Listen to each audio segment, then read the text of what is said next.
Saudara, kasus Rafael Alun Trisambodo berdampak pada citra pegawai dan pejabat Kementerian Keuangan. Bahkan Menteri Keuangan Sri Mulyani meminta semua pegawainya berbenah diri dan mematuhi aturan dan kewajiban LHKPN.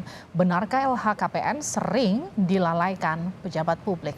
Kita bahas bersama dengan Bima Yudhistira, Direktur Eksekutif Selios Center of Economic and Law Studies. Kita juga masih menunggu kedatangan dari Masinton Pasaribu, ini adalah anggota Komisi 11 DPR RI dari fraksi PDI Perjuangan yang juga nanti akan bergabung bersama kita. Tapi saya akan bergabung dengan Mas Bima terlebih dahulu. Mas Bima, selamat petang. Selamat sore.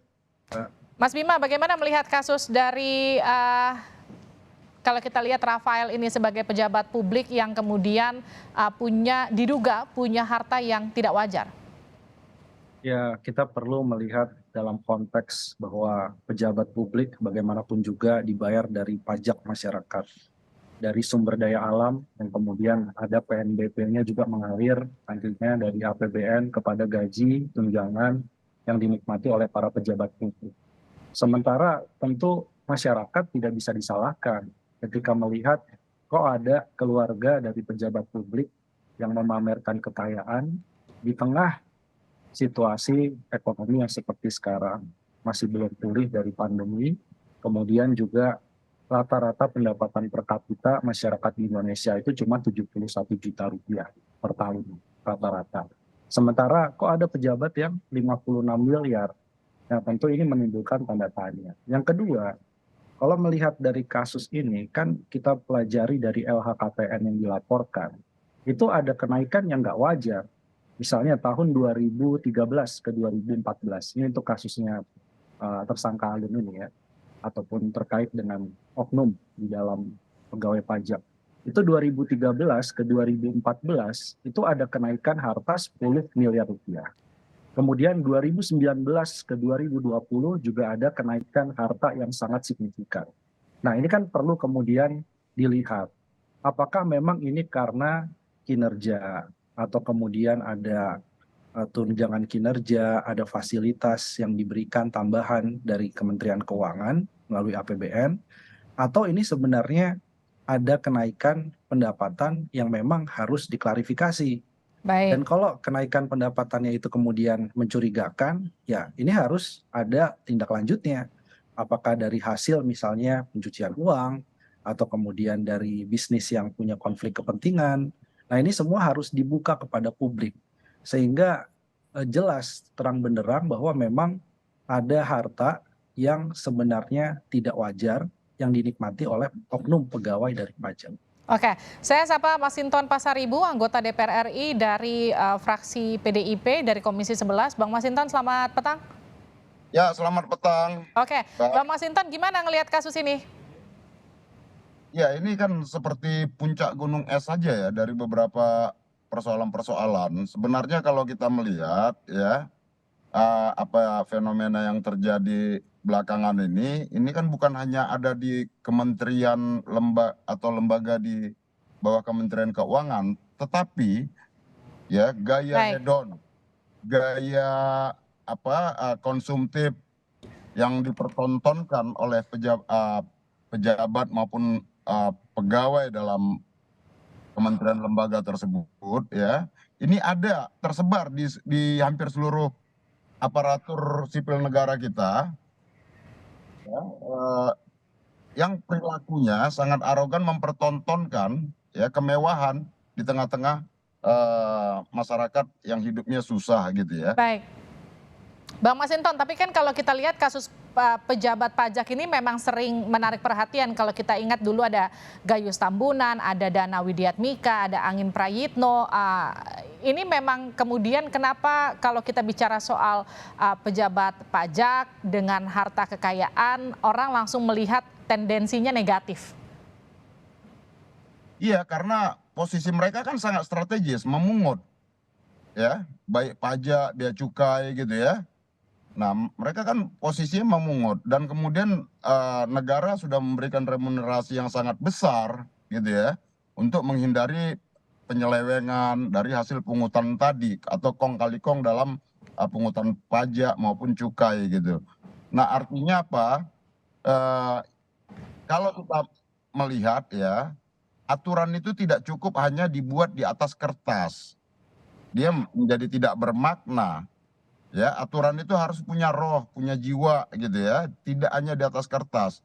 Disitulah perlunya uh, inspektorat, pengawasan internal itu bisa melakukan kontrol terhadap aparatur kementerian lembaga gitu ya, Hmm. supaya aturan itu hidup gitu. Oke, saya ke Mas Bima. Mas Bima, kan kalau kita lihat ini ujung-ujungnya kita bicara soal LHKPN. Kenapa kemudian mereka kecenderungan tidak melaporkan LHKPN? Karena kalau kita lihat dari datanya saja yang dirilis sama KPK, ini dari jajaran Kemenq ini masih 86%. Tapi kalau kita lihat di lhkpn.kpk.go.id, ini angkanya sebetulnya untuk di pejabat dan pegawai Kemenq ini masih ada sekitar 43,13% yang masih belum lapor LHKPN. Kenapa begini sih Mas Bima? Ya, jadi masalah LHKPN kan ada dua. Yang pertama, dia tidak mau melaporkan gitu ya, karena mungkin masih belum update atau sedang dalam tahap pelaporan. Itu masalah waktu saya kira. Atau yang kedua ini pun sudah melaporkan, tapi tidak melaporkan seperti faktual. Tidak melaporkan. Contohnya misalnya, apakah mobil yang kemudian tidak bayar pajak itu dilaporkan? Atau kemudian dia coba menghindari pelaporan harta kekayaan itu dengan membeli kendaraan bermotor, membeli rumah, membeli fasilitas, aset fisik bangunan itu tidak atas nama orang itu ataupun di atas nama keluarganya. Dia jadi mencari nama orang lain sebagai nomine ataupun pinjam nama untuk menggelapkan aset sehingga tidak tercatat di dalam LHKPN. Nah, jadi masalah LHKPN itu kompleks. Oleh karena itu sebaiknya ya, ini kan sudah ada sinyal juga dari Menko Polhukam misalnya, PPATK, KPK itu diminta untuk melakukan audit. Nah, ini perlu dibentuk task force atau dibentuk semacam kelompok yang terdiri dari para penegak aturan di bidang keuangan untuk menelusuri ya bukan hanya kasusnya Alun tapi juga pegawai-pegawai di instansi pemerintah lainnya, bukan hanya pegawai pajak di instansi pemerintah lainnya yang kemudian kepatuhan LHKPN-nya masih rendah atau ada unsur mencurigakan dari LHKPN yang kemudian sudah dilaporkan. Nah, itu yang harus dilakukan secara cepat. Oke, selama ini LHKPN kalau orang tidak melaporkan, telat melaporkan, aturannya seperti apa sih Mas Bima? Oh, aturannya udah jelas ya. Aturannya itu mulai dari sanksi misalnya pengurangan tunjangan, tentu sebelumnya ada teguran tertulis, bahkan sampai yang paling berat itu adalah tindakan disipliner, yaitu pencabutan status misalnya sebagai pegawai negeri. Itu jadi sudah ada kalau bicara aturan di atas kertas, memang sudah lengkap mengatur soal LHKPN ini. Tapi tidak selesai hanya dalam aturan, saya setuju tadi. Tapi yang harus ada adalah bagaimana inspektorat ataupun pengawas yang sudah ada itu bergerak melakukan penindakan. Dan kedua, kan sebenarnya di Kementerian Keuangan, khususnya di Ditjen Pajak, itu ada yang namanya whistleblower system. Ya. Nah, ini saya pengen mengajak gitu ya. Jadi kalau ada sesama pegawai di instansi pemerintah yang kemudian melihat ada atasan ataupun rekan kerja, ini kok gaya hidupnya mewah, kemudian tidak sesuai dengan gaji dan tunjangan yang diterima. Nah, ini harus berani melaporkan, apalagi kalau sampai ada bukti misalnya melakukan suap ataupun tindak korupsi. Nah, ini sesama rekan kerja. Jadi sebelum diawasi oleh masyarakat atau pengawas eksternal, ini sesama pekerja di instansi pemerintah harus berani melaporkan. Nah, itu yang mungkin harus digalakan lagi di kementerian lembaga. Oke, saya ke Bang Masinton. Bang Masinton, Komisi 11 kapan panggil Dirjen Pajak? Ini kan kami lagi sedang masa reses.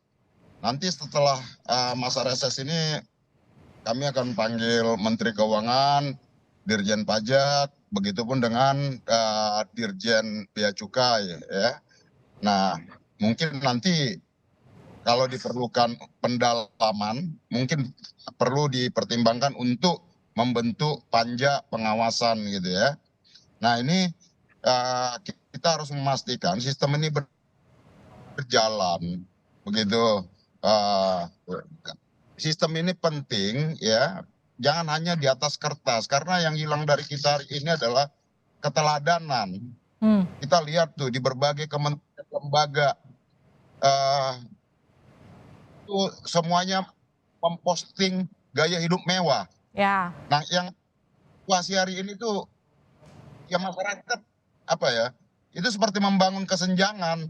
Loh, masyarakat susah, pejabatnya atau aparatur sipil negaranya kok bisa memamerkan kekayaan, kemewahan, glamor gitu ya. Nah, kemudian publik kan mempertanyakan, loh gaji berapa? Kok bisa pamer begitu?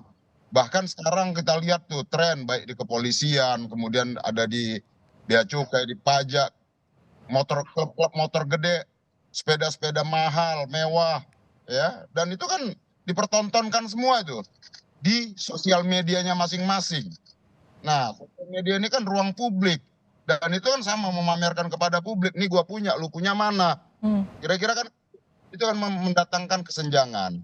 Maka sebenarnya secara aturan Pak Presiden sudah bikin PP-nya tahun 2021. Kemudian undang-undang tentang LHKPN juga ada. Kemudian kemarin 2021 Januari 2023 Januari Menteri Pan-RB sudah mengeluarkan surat edaran dan aturan kementerian supaya ada laporan eh, harta kekayaan aparatur sipil negara. Jadi bukan hanya LHKPN hmm. tapi LHK ASN, LHK ASN gitu loh.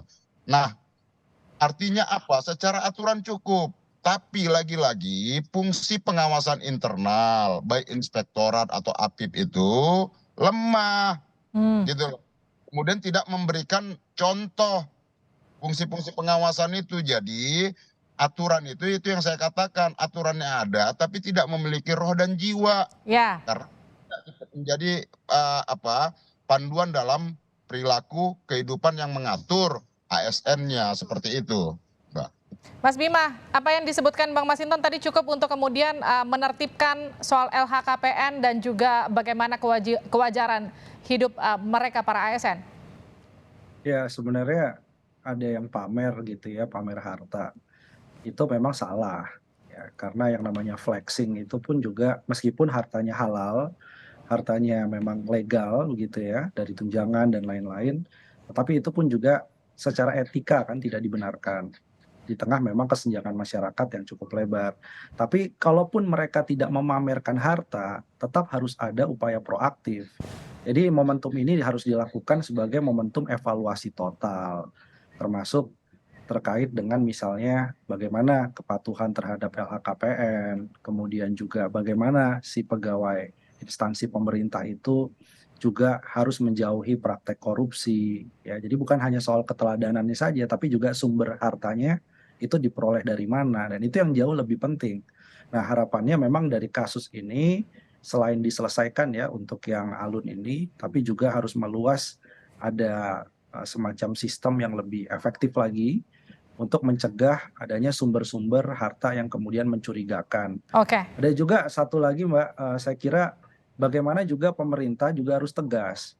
Kadang dari gaji misalnya wajar, dari tunjangan wajar, ternyata masih ada rangkap jabatan jadi komisaris aktif misalnya, menerima tantim, menerima remunerasi, dan itu kadang konflik kepentingannya juga cukup kental. Oke. Nah, jadi rangkap jabatan juga harusnya kemudian menjadi salah satu fokus untuk membuat lebih bersih lah Baik. instansi pemerintah. Terima kasih telah bergabung bersama kami di Sapa Indonesia Malam, Bima Yudhistira. Terima kasih juga Masinton Pasaribu telah bergabung bersama kami di Sapa Indonesia Malam.